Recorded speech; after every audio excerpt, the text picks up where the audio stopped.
ஓம் சாந்தி. பாபாவின் நினைவோடு 4/2/2026 முரளியின் விசாரத்தை பார்க்கலாம். பாபா கேள்வி கேட்குறாங்க, மாயின் மீது வெற்றி அடைவதற்கு ஆன்மீக போர் வீரர்களாகிய உங்களுக்கு எந்த ஒரு யுக்தி கிடைச்சிருக்குன்னு. பதில்: ஹே ஆன்மீக சத்திரியர்களே, நீங்கள் எப்பொழுதும் ஸ்ரீமத் படி நடந்து கொண்டே இருங்கள். ஆத்மாபிமானிகளாக ஆகி பாபாவை நினைவு செய்யுங்கள். தினமும் அதிகாலையில் எழுந்து நினைவில் இருப்பதற்கான பயிற்சியை ஏற்படுத்தினீர்கள் என்றால் மாயின் மீது வெற்றி அடைந்து விடுவீர்கள். தலைகீழான எண்ணங்களிலிருந்து தப்பித்து விடுவீர்கள். நினைவினுடைய இனிமையான யுக்தி மாயை வென்றவர்களாக ஆக்கிவிடும்னு பாபா சொல்லியிருக்காங்க. நெக்ஸ்ட்டு, ஆத்மாக்களிடம் எப்படி அழிவற்ற நடிப்பு பதிவாகி இருக்கிறது என்பதை பாபா கூறியிருப்பது என்ன? பாபா சொல்கிறாங்க, நாம் சிவபாபாவினுடைய குழந்தைகளாகவும் அவரை சுப்ரீம் சோல், அதாவது உயர்ந்ததிலும் உயர்ந்த ஆத்மான்னு சொல்லப்படுது. அவர் எங்கே வசிக்கிறார்? பரந்தாமத்தில். அனைத்து ஆத்மாக்களும் அங்கே இருக்கின்றன. நடிகர்கள்தான் ஆத்மாக்கள். நாடகத்தில் நடிகர்கள் வரிசை கிரமமாக இருப்பதை நீங்கள் தெரிஞ்சிருக்கிறீங்க. ஒவ்வொருவருடைய பாகத்திற்கு ஏற்றவாறு சம்பளம் கிடைக்கின்றது. அங்கே இருக்கக்கூடிய ஆத்மாக்கள் அனைத்தும் நடிகர்கள் ஆகும். ஆனால் அனைவருக்கும் வரிசை கிரமமான நடிப்பு கிடைத்திருக்கின்றது.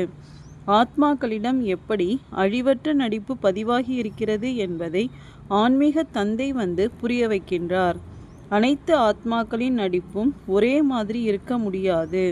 அனைத்து ஆத்மாக்களும் ஒரே விதமாக சக்தி இல்லை. அனைத்திலும் நல்ல நடிப்பு ருத்ரனுடைய மாலையில் இருப்பவர்களுக்கு என்பதை நீங்கள் தெரிஞ்சிருக்கிறீங்க. நாடகத்தில் யார் மிகவும் நல்ல நல்ல நடிகர்களாக இருக்கிறார்களோ அவர்களுக்கு எவ்வளவு புகழ் இருக்கின்றது. வெறுமனே அவர்களை பார்ப்பதற்கும் கூட மக்கள் செல்கிறார்கள் என்று பாபா ஆத்மாக்களின் நடிப்பு பற்றி சொல்லியிருக்கிறாங்க. நெக்ஸ்ட்டு, கண்காட்சியின் மூலம் எப்படி பிராமண ஆத்மாக்கள் உருவாகிறார்கள் என்று பாபா கூறியிருப்பது என்ன? பாபா சொல்கிறாங்க, லட்சக்கணக்கானவர்கள் கண்காட்சிக்கு வர்றாங்க. யார் நல்ல விதத்தில் புரிந்து கொண்டார்களோ, ஞானத்தை கேட்டார்களோ அவர்கள் பிரஜைகளாகி விட்டார்கள். ஒவ்வொரு ராஜாவிற்கும் நிறைய பிரஜைகள் இருக்கின்றார்கள். நீங்கள் அதிகமான பிரஜைகளை உருவாக்கி கொண்டிருக்கின்றீர்கள். கண்காட்சி ப்ரொஜெக்டரின் மூலம் புரிந்து கொண்டு சிலர் நல்லவர்களாகவும் ஆகிவிடுவார்கள். கற்றுக்கொள்வார்கள். யோகத்தில் ஈடுபடுவார்கள். இப்போது அவர்கள் தேவதா தர்மத்திற்கு வந்து கொண்டே இருப்பார்கள். பிரஜைகளும் வருவார்கள். பிறகு செல்வந்தர்களும் ராஜா ராணி ஏழைகள் போன்ற அனைவரும் வருவர்.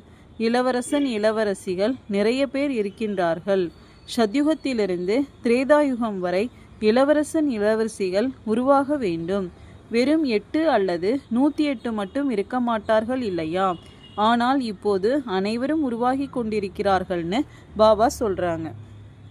நெக்ஸ்ட்டு, ஸ்ரீமத் படி நடக்கும் குழந்தைகளை பற்றி பாபா கூறியிருப்பது என்ன? பாபா சொல்கிறாங்க, லௌகீகத்தில் கூட தந்தையின் ஒரு குழந்தை நல்ல விதத்தில் படித்து உயர்ந்த பதவி அடைகிறார் என்றால் இந்த குழந்தை நல்ல பெயர் எடுப்பான் என்று தந்தை புரிந்து கொள்ளுகின்றார்.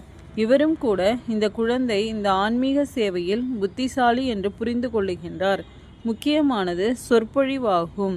யாருக்கும் தந்தையின் அறிமுகத்தை கொடுப்பது, புரிய வைப்பது ஆகும். பாபா உதாரணம் கூட கூறியிருக்கிறார். யாருக்கோ 5 குழந்தைகள் இருந்தார்கள். அப்போது அவரிடம் உங்களுக்கு எத்தனை குழந்தைகள் என்று யாரோ கேட்டார்கள். அவர் எனக்கு 2 குழந்தைகள் என்று சொன்னார். உங்களுக்கு 5 குழந்தைகள் தானே என்று கேட்டார்கள். சொல்படி கேட்பவர்கள் 2 என்று சொன்னார். இங்கேயும் அப்படிதான் ஆகும். நிறைய குழந்தைகள் இருக்கின்றார்கள். இந்த டாக்டர் நிர்மலா குழந்தை மிகவும் நல்லவர் என்று பாபா சொல்லுவார். மிகவும் அன்போடு லௌகீக தந்தைக்கு புரிய வைத்து சென்டர் திறந்து வைத்து விட்டார்னு பாபா சொல்லியிருக்காங்க. நெக்ஸ்ட்டு, நாம் எப்படிப்பட்ட போர் வீரர்களாக இருக்கிறோம் என பாபா கூறுவது என்ன? பாபா சொல்கிறாங்க, இந்த சமயத்தில் நீங்கள் அனைவருமே ஆன்மீக போர் வீரர்களாக இருக்கிறீங்க. யுத்த மைதானத்தில் வருபவர்களை போர் வீரர்கள்னு சொல்லப்படுது. நீங்கள் ஆன்மீக போர் வீரர்களாக இருக்கிறீங்க. மற்றபடி அவர்கள் உலகாயுத போர் வீரர்கள் ஆவர். அதை உடல் பலத்தின் மூலம் சண்டையிடுதல் என்று சொல்லப்படுகின்றது.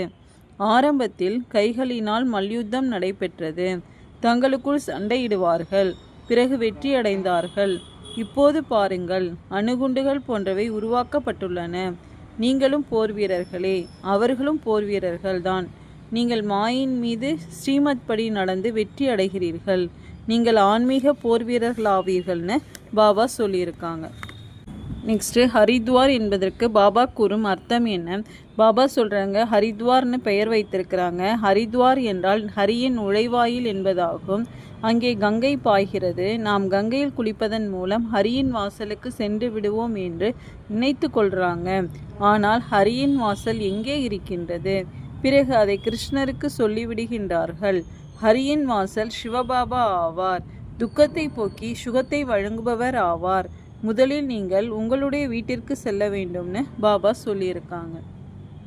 நெக்ஸ்ட்டு பிராமணர்களின் மாலை உருவாவதில்லை என்று பாபா கூறியிருப்பது என்ன? பாபா சொல்கிறாங்க, இன்று நன்றாக இருக்கிறாங்க, நாளை புயல் வந்து விடுது, கிரகச்சாரம் வந்து விடுவதன் மூலம் மெத்தனமாகி விடுகிறார்கள். பாபா கூறுகிறார், என்னுடையவர்களாக ஆகிறார்கள், ஆச்சரியமாக கேட்கிறார்கள், மற்றவர்களுக்கும் சொல்லுகிறார்கள், தியானத்தில் செல்லுகிறார்கள், மாலையில் கோர்க்கப்படுகிறார்கள், பிறகு ஒரேடியாக ஓடிவிடுகிறார்கள், சண்டாளர்களாக அதாவது கீழானவர்களாக ஆகிவிடுகிறார்கள். பிறகு மாலை எப்படி உருவாகும்? எனவே பாபா புரிய வைக்கிறார், பிராமணர்களின் மாலை உருவாவது இல்லை. பக்த மாலை தனிப்பட்டது, ருத்ர மாலை தனிப்பட்டது. பக்த மாலையில் பெண்களில் முக்கியமானவர் மீரா, பிறகு ஆண்களில் நாரதர் ஆவார். இது ருத்ர மாலை ஆகும்னு பாபா சொல்லியிருக்காங்க. நெக்ஸ்ட்டு, எந்த கேள்விக்கு யாரும் பதில் சொல்ல முடியாது என்று பாபா கூறியிருப்பது என்ன? பாபா சொல்கிறாங்க, பாபாவை சொர்க்கத்தை படைப்பவர் என்று சொல்லப்படுகின்றது. சொர்க்கத்தை ஸ்தாபனை செய்யக்கூடியவர். இந்த லக்ஷ்மி நாராயணன் சொர்க்கத்திற்கு எஜமானர்களாக இருந்தனர். இவர்களுக்கு ஆஸ்தி எங்கிருந்து கிடைத்தது? சொர்க்கத்தை படைக்கக்கூடிய தந்தையிடமிருந்து ஆகும். இது தந்தையினுடைய ஆஸ்தியே ஆகும். இந்த லக்ஷ்மி நாராயணனுக்கு சத்யுகத்தின் ராஜ்யம் இருந்தது.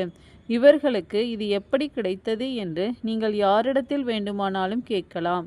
யாரும் சொல்ல முடியாது. எனக்கு தெரியாது என்று இந்த தாதா கூட கூறுகின்றார். பூஜை செய்தேன், ஆனால் எனக்கு தெரியாது என்று கூறுகின்றனர். இவர்கள் சங்கம யுகத்தில் ராஜயோகம் கற்கிறார்கள் என்று பாபா இப்போது புரிய வைத்திருக்கிறார். அச்சா, ஓம் சாந்தி.